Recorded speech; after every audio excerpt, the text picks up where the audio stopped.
Solution de l'équation trinôme. Une équation de la forme ax2 plus bx plus c égale 0, où a naturellement est différent de 0, est une équation du second degré, et le terme de gauche, ax2 plus bx plus c, s'appelle un trinôme. Nous avons résolu ces équations graphiquement. Nous apprendrons en troisième leur solution algébrique. Pas qu'elle soit bien difficile, mais il y a un certain nombre de choses à apprendre avant pour que tout cela soit naturel. Continuons à les étudier graphiquement. Cela consiste à dessiner, pour toute une série de valeurs de x, les points dont l'abscisse est x et l'ordonnée est ax2 plus bx plus c dans le plan. Alors on va dessiner, pour commencer, le graphe correspondant à l'équation x au carré moins 6x moins 10 égale 0. C'est-à-dire, encore une fois, l'ensemble des points qui ont pour coordonnées x et puis x2 moins 6x moins 10 pour x dans un intervalle correctement choisi. Et ça, c'est par essai et erreur qu'on y parvient. Donc voici la courbe que j'ai obtenue avec ma calculette scientifique, où j'ai ajusté, je suis allé de moins 2 à plus 10 pour l'intervalle de valeur de x, et les valeurs prises par ceci, x2 moins 6x moins 10, vont de 5 et quelques, descendent presque vers moins 20, et puis remontent.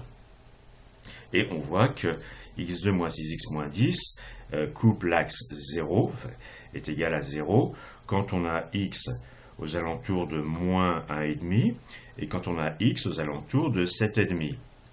Alors j'ai aussi essayé avec un tableur et j'ai trouvé plus précisément que les deux racines, ça s'appelle les racines de cette équation, sont moins 1,358, etc. et puis plus 7,358, etc.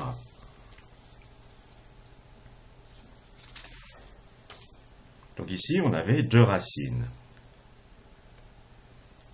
Parfois, la courbe ne coupe pas l'axe des x. On dit l'axe des x. Voici un exemple. C'est l'ensemble des points x et puis x2 moins x plus 2. C'est-à-dire le graphe correspondant à l'équation x2 moins x plus 2 égale 0. Voici ce graphe. Ici, j'ai pris des x dans l'intervalle de moins 2 jusqu'à plus 3. Et on voit que la courbe reste systématiquement au-dessus de 1,5, et puis de toute façon ensuite ça va encore augmenter, donc elle ne croisera jamais l'axe y égale 0. Cette courbe, ça s'appelle une parabole. Donc il n'y a pas de racine ici. Donc il y a des équations de ce type pour lesquelles il y a des racines, et d'autres pour lesquelles il n'y en a pas. Et d'ailleurs quand il y en a deux, peut-être une seule, si ça touche exactement l'axe y égale 0, mais c'est ce qu'on appelle une solution double, ou bien il n'y en a pas, comme ici même. Alors définissons ce que l'on appelle le discriminant d'une équation trinôme. Soit donc une équation trinôme, ax2 plus bx plus c égale 0, où a naturellement est différent de 0, sinon ce ne serait pas une équation du second degré. On appelle discriminant de l'équation le nombre, la valeur, qui est b au carré moins 4ac. On dit b2 moins 4ac. Ça s'appelle le discriminant. Et nous apprendrons l'année prochaine que on apprendra ça lors de la factorisation des polynômes, qu'une équation trinôme a des racines si et seulement si b2 moins 4ac est supérieur ou égal à 0. En d'autres termes, il y a des liens forts entre les coefficients d'une équation et ses racines, ce qui paraît assez naturel. Et d'ailleurs, vérifions. Notre première équation, c'était x2 moins 6x moins 10 égale 0. Son discriminant, b2 moins 4ac, c'est b2.